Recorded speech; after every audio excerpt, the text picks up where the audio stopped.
Gardien du passé aussi bien que de l'histoire récente, Bibliothèque et Archives Canada est une ressource incontournable pour tous les Canadiens qui veulent mieux se connaître eux-mêmes, individuellement et collectivement.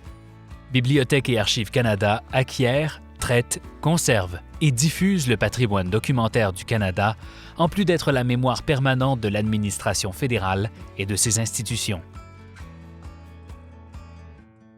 The Library and Archives Canada Foundation supports LAC as it preserves and protects the treasures of Canada's heritage, and as it strives to make its collections accessible to Canadians across our country, and to those wishing to gain greater appreciation of our heritage around the world. The Foundation helps raise awareness of the role LAC plays as a vibrant institution in our domestic and international cultural ecosystem, and raises funds to support LAC's programming and partnerships, and to help it grow, preserve, and make accessible its collection. The Library and Archives Canada Scholar Awards are proudly co-presented by the LAC Foundation and LAC, with the generous support of the award's founding sponsor, Air Canada.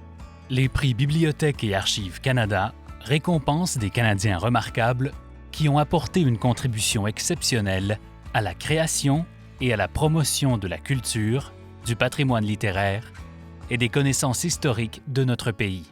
The Library and Archives Canada Scholar Awards recognize remarkable Canadians who have made an outstanding contribution to the creation and promotion of our country's culture, literary heritage, and historical knowledge. The recipients of the 2022 Library and Archives Canada Scholar Awards are Deepa Mehta, Naomi Fontaine, Jeremy Dutcher, Stan Douglas, Jean-Marc Carisse,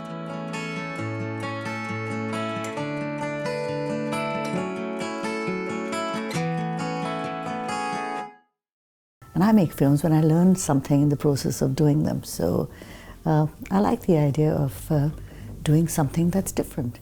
Deepa Mehta is an Oscar-nominated filmmaker.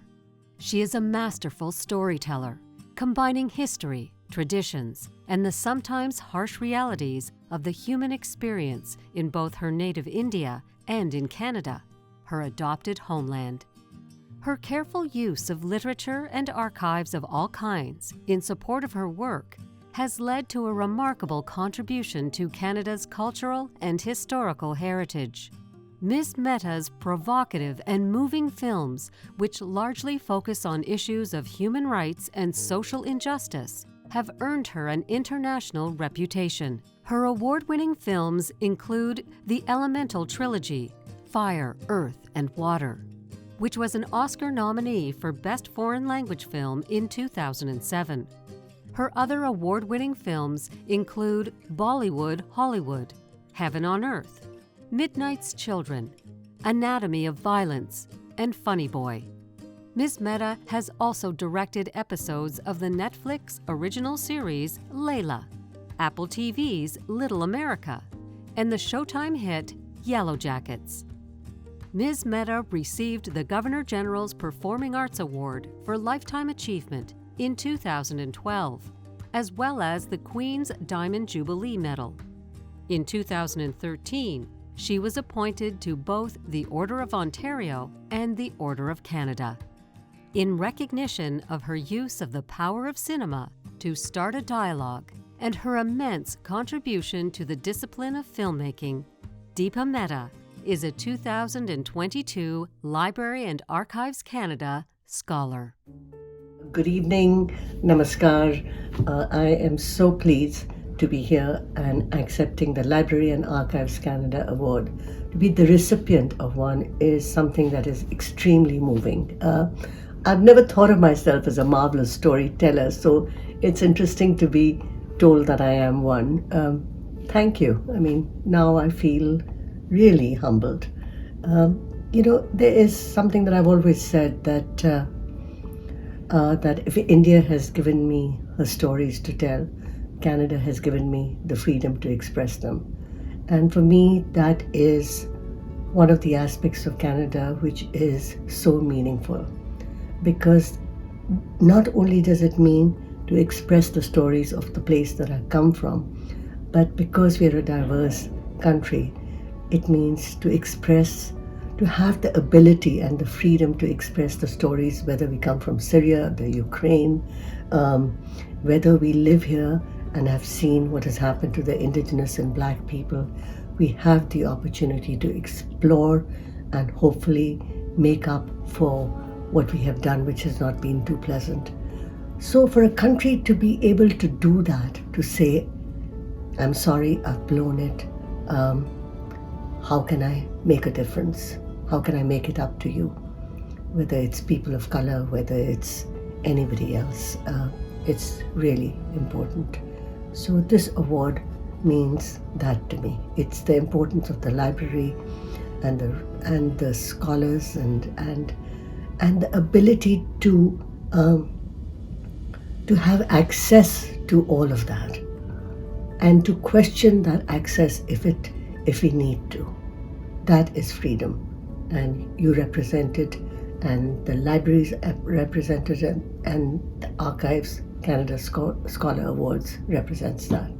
Thank you so very much, and keep kicking ass. Thank you.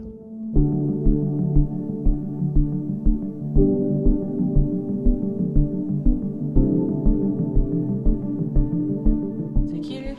Un gars à mon atelier. Un blanc? Ouh, un blanc. On dirait que t'as plus de fierté. Raciste, là, il me connaît mieux que toutes vos autres! Si tout le monde, là, fait comme toi, on serait plus là. Naomi Fontaine, membre de la nation Innu Uashat au Québec, est romancière et enseignante. Grâce à son travail, le passé et le présent, les joies et les peines du peuple Innu touchent des milliers de lecteurs et de cinéphiles, bien au-delà des frontières du Canada. Elle est reconnue pour son engagement envers le dialogue entre les peuples et la réconciliation. Madame Fontaine est l'une des plus éminentes écrivaines autochtones de la littérature canadienne francophone contemporaine. À 23 ans, elle écrit son premier roman, Kwesipan, en français. Ce roman poétique révolutionne la littérature autochtone puisque Naomi Fontaine est la première auteure Innu à raconter une histoire contemporaine. Kwesipan est adapté avec succès au cinéma en 2019 et le film est en nomination pour le prix Iris du meilleur scénario au 22e Gala Québec Cinéma en 2020. Son deuxième roman, Manikanetish, raconte l'histoire d'une jeune enseignante qui retourne dans sa collectivité Innu éloignée et transforme la vie de ses élèves. Son plus récent livre, Shoni, porte également sur sa collectivité. Il raconte les histoires de personnes vivant à Uashat pour amener ses lecteurs à aller au-delà des statistiques. Madame Fontaine a été mise en nomination pour de nombreux prix, dont le prix des 5 continents de la francophonie en 2011 et le prix littéraire du gouverneur général dans la catégorie romans et nouvelles de langue française en 2018. En guise de reconnaissance de sa grande contribution à la culture et à la mémoire collective canadienne, en plus du rôle important qu'elle joue dans la formation des adultes de demain, Naomi Fontaine est lauréate d'un prix Bibliothèque et Archives Canada 2022. Kwekwe. Nemishtihanen kahagane gashtamane hetemishkuyek, ke nutnene hetemishkuyek ut nin, ut niganish, nudoi, nagoi, mak nugamit ma numuhumit, winokan dot nuyan, winokan minuyan chiji ihnean e nushkuyan. Alors, merci, un grand merci pour ce prix que vous me décernez aujourd'hui. C'est vraiment un honneur d'avoir été choisie parmi tous les auteurs qu'il y a ici à travers le pays, à travers le Québec. C'est aussi, je prends ce prix-là pour moi, pour ma famille, pour mes parents, mes grands-parents qui m'ont élevée, qui m'ont offert ma culture, qui m'ont offert la fierté d'être Innu et ce qui m'a permis en fait de pouvoir écrire ce que j'ai écrit et ce qui me permet encore aujourd'hui d'écrire la culture, tout ce qui nous représente, tout ce que j'aime de chez moi, de ma communauté. Et je suis très heureuse quand je constate aussi que de plus en plus, les littératures des Premières Nations sont reconnues, sont lues, sont étudiées, sont partout disponibles dans les bibliothèques. Et pour moi, c'est une grande fierté. Je souhaite que ça continue de se multiplier et que de plus en plus, les gens lisent naturellement de la littérature des Premières Nations, notre littérature, pour apprendre à connaître les différentes nations qui sont au Canada, mais aussi, je pense, pour apprendre à connaître le Canada aussi et les Canadiens et les Québécois. Alors, pour moi, c'est tout ça, la littérature, c'est un lien immense qu'on peut créer et je souhaite vraiment que ça continue. Alors, je vous remercie, un grand, grand merci à tous d'avoir choisi mes œuvres. Puis, je souhaite très fort qu'on continue dans ce chemin. Maintenant.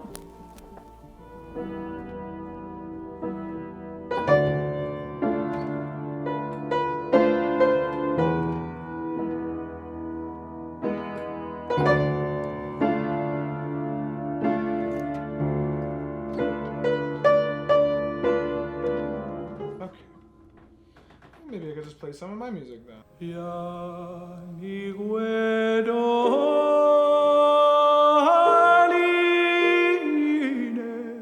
Jeremy Dutcher is a Canadian performer, composer, activist, and musicologist, and a member of Tobique First Nation in New Brunswick. In his career, he has consistently merged the old and the new, the historical and the contemporary, in bold compositions and melodies. By reimagining the traditional songs of his Wollastoq First Nation ancestors, Mr. Dutcher has revived past stories and is keeping the Wolastoqey language alive. Mr. Dutcher had the opportunity to work in the archives of the Canadian Museum of History, transcribing Wolastoq songs from century-old wax cylinders. Inspired by his ancestors' recordings from the early 1900s, Mr. Dutcher recorded his debut album, Wolastoqey Lintu Waganawa, which he released in 2018.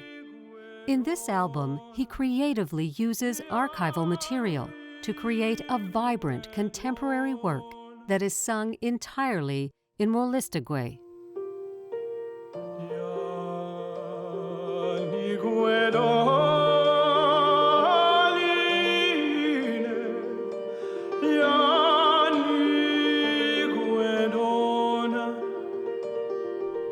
In 2018, the Polaris Grand Jury deemed Wolastoqey Lintu Waganawa to be the best Canadian album of the year and awarded Mr. Dutcher the Polaris Music Prize. The following year, at the 2019 Juno Awards, Mr. Dutcher won the Juno Award for Indigenous Music Album of the Year. In recognition of his inspired use of historical recordings to renew a connection to the rich musical legacy of his ancestors and continuing exploration of innovative artistic expression, Jeremy Dutcher is a 2022 Library and Archives Canada Scholar. Hello everyone. Ntliwis bigudwi ajiplog and Jeremy Dutcher. Naganduje au negutku. Wabanaki cook. Canogolo wigu tegech. Jotage. Kakagus wadodem. Naganajintak. Noji labek to huzit. Tatri dem ke idem wuliwin. Nagabulaz weltem. Cho psida dona bamuk. Mziwig. Niganabaziten. Naga Libraries and Archives Canada. Ana. So I just introduced myself in my language first and said thank you to my family so much for supporting me and also to Library and Archives Canada for giving me a chance to speak with you today and acknowledging the work that I've done. Thank you so much. Archives, for me, present a nuanced space. I'm so grateful that as an Indigenous person, our culture has been cataloged and cared for so long. However, when I reflect on my own experience growing up, without a relationship to any of these traditional holdings, I think there's got to be a better way. And so I want to use my platform and my voice to amplify possible solutions. and to put archives and libraries in conversation with our community so that we can finally have a real dialogue about what repatriation looks like, you know, what bringing our material culture home for our young people looks like. I also just want to take this opportunity to say thanks to the forebears in this world, the people that went before and have been doing the rematriation work for a very long time. People like Stephen Augustine and Maggie Paul, and Rocky Paul Wiseman, and Kim and Wayne Brooks, Donna Augustine.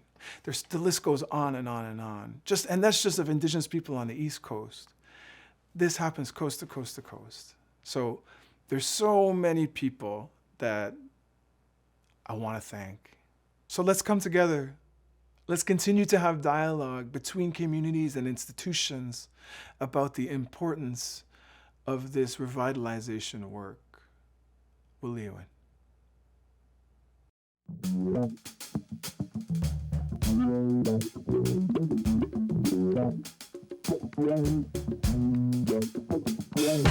Look at the form, Donnie. First, second, third. That's it. 3 horses each race. Andy's a nickel. 1 point for one right pick. Skunk on all 3, match the pot. Most points wins. Got it? What do you know about horses anyway? It's a game. You play, odds are you're going to hit on 1. Stan Douglas is a Canadian visual artist and photographer. Throughout his career, Mr. Douglas has created and reenacted pivotal moments in Canadian history, connecting us to geography, culture, literature, music, media, social revolution, and more, with incredible detail and exquisite results.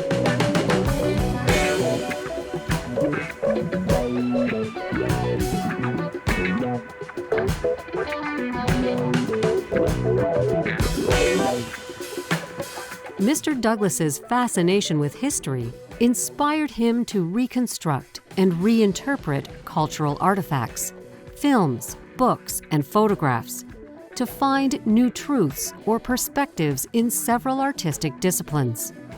His work has been featured in world exhibitions and is also held in major museum collections in Canada and around the world. Mr. Douglas has received numerous prestigious visual arts and photography awards, and he is a Chevalier of the Ordre des Arts et des Lettres in France. He has been chosen to represent Canada for the first time in the Canada Pavilion at the 59th Venice Biennale, which will take place from April to November 2022. In recognition of his contribution to Canadian contemporary art, through the reconstruction and reinterpreting of cultural artifact to create thought-provoking work, Stan Douglas is a 2022 Library and Archives Canada Scholar. I'd like to thank the Library and Archives Canada for the Scholar Award. I've never thought of myself as being a scholar, but the archive has been an essential part of my practice for the last 30 years. I remember back in 1992 when I was at the BC Archive doing some research on a different project, I came across an entire card catalog drawer full of something called Police Corruption Inquiry. I forgot about that for the next 20 years until I began work on a project, or a multi-platform project, about fitting Vancouver into the universe of the film noir, including a photo series called Midsummer Studio, an app called Circa 1948, and a play called Helen Lawrence. The information I got from the archives were essential in this case. What I saw at the BC Archives was actually a radio broadcast of Jack Webster, but I was able to get the actual transcripts from the Tupper inquiry that was into allegations of corruption against the police chief, Walter Mulligan. Because for this project we needed to reconstruct that Vancouver didn't exist, we had to find plans, photographs, images of the defunct Hotel Vancouver, an entire city block where this area called Hogan's Alley had used to exist. So the archive was essential in making this happen. Just the information that was there was crucial. I couldn't find any other way.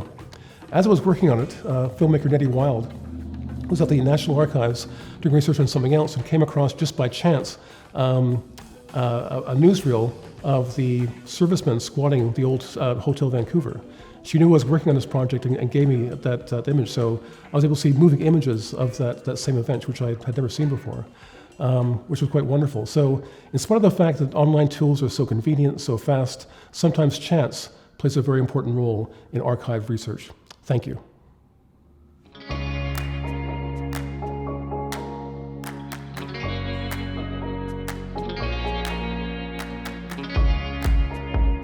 On three, 1, 2, 3. Jean-Marc Carisse is an accomplished Canadian photojournalist, visual artist, and author. He has photographed political, cultural, and social scenes in Ottawa and around the globe for over 50 years. The extraordinary images he has created through the camera lens over the course of his career have been and will continue to be an inspiration to many generations of Canadian visual artists. Mr. Carisse became best known for the spontaneous photographs he took as one of the official photographers for 3 of Canada's prime ministers. In 2000, he published a book on this experience, entitled Privileged Access, with Trudeau, Turner, and Chrétien. Mr. Carisse has been an accredited photographer for many world events, such as G7 and G8 summits, Francophonie summits, Summit of the Americas, and intergovernmental organizations, including the UN and NATO. As such, many pivotal moments in history have been experienced through images taken by Mr. Carisse. Mr. Carisse's photo exhibit, My Trudeau Years, was on display at LAC from October 2002 to April 2003. It reflected his professional relationship with Pierre Trudeau and included some previously unpublished images. He has donated close to 500,000 negatives to Library and Archives Canada. In 2002, Mr. Carisse was awarded a Queen's Golden Jubilee Medal for his outstanding contribution to Canada. In recognition of a photographic legacy that bears witness to our collective history and enriches our cultural heritage, Jean-Marc Carisse is a 2022 Library and Archives Canada Scholar. I am so honored to be recognized by Library and Archives Canada for doing what I truly love. Je suis honoré et merci Bibliothèque Archives Canada, la Fondation et les membres. I have been capturing moments in time as a photographer my whole adult life, and I've been fortunate to see the world, its people, its glory, and sometimes its pain. Canada is relatively young, and we are building our story. We need more than ever to make sure our history is preserved, and that is why LAC is so important. The technology of my profession has gone through a bold shift from film to digital in the last few decades. We must think seriously about digitizing all past collections captured on film to facilitate research and further protect the original negatives. LAC is the resting place of our story, that of Canada. It must be cared for tenderly and fiercely like that of a mother. I am very proud to have part of my archives preserved here, as well as having my Trudeau Years photo exhibit, Mes années Trudeau, showcased at LAC in 2002. J'étais ravi. I was thrilled that it was extended into 2003 due to its popularity before moving on to Winnipeg. I am often called upon by former prime ministers, parliamentarians, journalists, authors, and publishers to assist and research their projects that sometimes have me spending countless days and weeks here. There is always a discovery around the corner, such as when I discovered an Elvis Presley treasure. It started with a photo I had of June Callwood interviewing Elvis, taken by the late John Siebert, whose estate donated his collection to LAC. So I went on an exploratory mission online, seeking more photos of the Ottawa and Toronto concerts, but only 2 photos were listed on LAC's website. So I contacted a LAC archivist, and to his surprise, there was a dormant collection buried, waiting to be discovered. I was thrilled.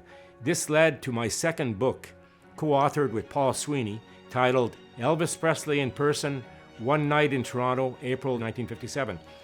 All because of one photo.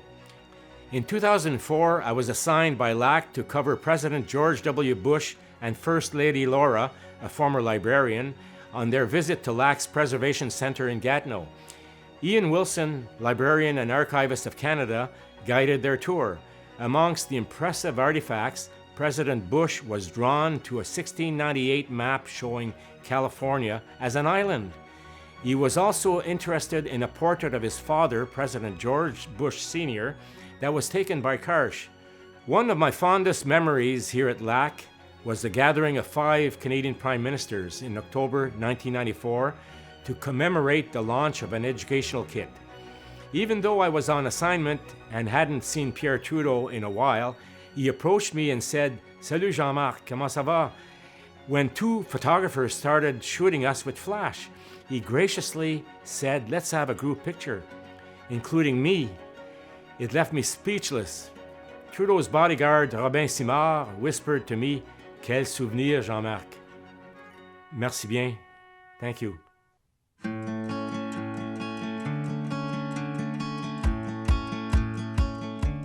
Hello, bonjour. Je m'appelle David Rowe et je suis vice-président Relations avec les gouvernements et les collectivités pour Air Canada. C'est un plaisir pour Air Canada de célébrer cet événement avec vous. Nous sommes fiers d'être un partenaire fondateur des prix Bibliothèque et Archives Canada. As the country's national carrier, we value our Canadian heritage and our role in promoting Canada's extraordinary culture and partnering with organizations that brings communities together to celebrate our values. On behalf of Air Canada and our 32,000 employees, thank you for your exceptional work. Nos sincères félicitations à tous les récipiendaires. Merci, thank you.